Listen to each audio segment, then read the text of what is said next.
inspiring and really make you proud of where you come from. Because I grew up in an age where, like, a lot of African kids in school were claiming to be Caribbean, from the Caribbean, because that was seen as cool. Oh. You know, but I was, with my name, Ade Kadua, I couldn't hide from it. So I had to embrace it, and that really helped me, you know, my dad telling me stories, and even going back home was really amazing, life-changing for me. And I know this isn't easy or simple, and that it's something that you keep revealing fresh insights into on the podcast. But can you sum up your experience in prison and what it taught you, Jules? I know it's not easy, is it? Sum up my experience in prison and what it taught me. Yeah. It taught me a lot. I think I really grew up in prison. I went in when I was 20. I came out when I was 23, and I hadn't really no idea what I was doing. So I really did grow up. I learned a lot about patience, what life meant to me, who meant to me, what people meant to me, and what I wanted to do in life. I figured that all out inside. Again, not saying it's a great place to go for anybody, but that's what I did, and that's what it taught me. And didn't you also do your training as a personal trainer whilst you were in prison? I did. I got my level 1, 2, and level 3 personal trainer. Some nutrition courses as well. So with a lot of determination. That's not really the normal in prison. And I guess you don't just get that in prison. But yeah, I did come out qualified PT. And Zach, what about you? Can you sum up your... I know there were 3 different experiences, but what did it teach you? It taught me that faux pas, like what John did earlier.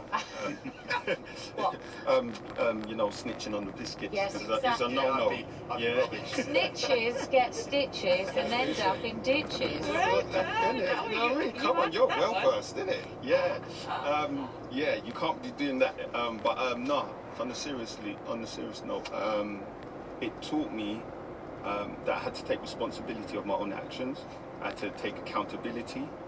And I also had to grow up a lot, because when I went in, I was a young man. I was 17. And then when I got out the first time, I was 21. But I was still had the mind frame and the understanding of a 17-year-old. So I had to quickly learn that my decisions don't just affect me, they affect my family and my community and the people that are around me. And once I got a grip of that, an understanding of that, I was able to, you know, really look at myself, and really a lot of self-development took place. That's what I could say, yeah. Did your families feel shame at what you had both done? I mean, yeah. Yes and no. I think people definitely deal with things differently. And I think there are stages of what we have gone through. There are stages for the people around you that they have to go through as well. Yeah. And I think, shame, nobody wants any of their loved one to go to prison. Yeah. It doesn't sound good, it doesn't look good, it's not good. It's not a good place to be. So I think maybe naturally that will come, but I think, support and love from families are Yeah, we spoke about this on the podcast, on the Life After Prison podcast. We spoke about this where I had my mum come on the podcast. Yeah, I saw that, actually. Yeah, and I remember a time when she would tell people that I was on holiday or I was studying abroad because of the shame. Yeah.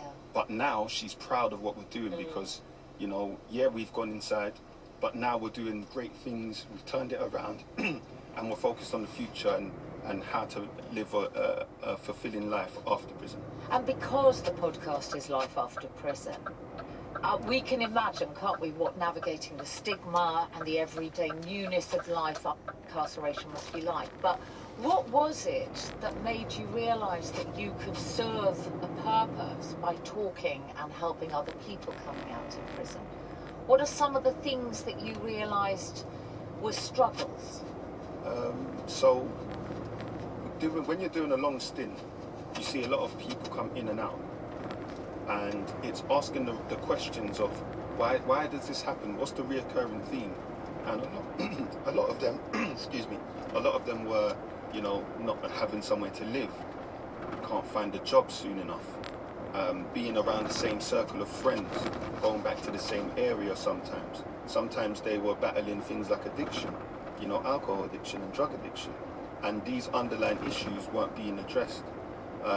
It's very difficult navigating freedom again when you don't have that stability.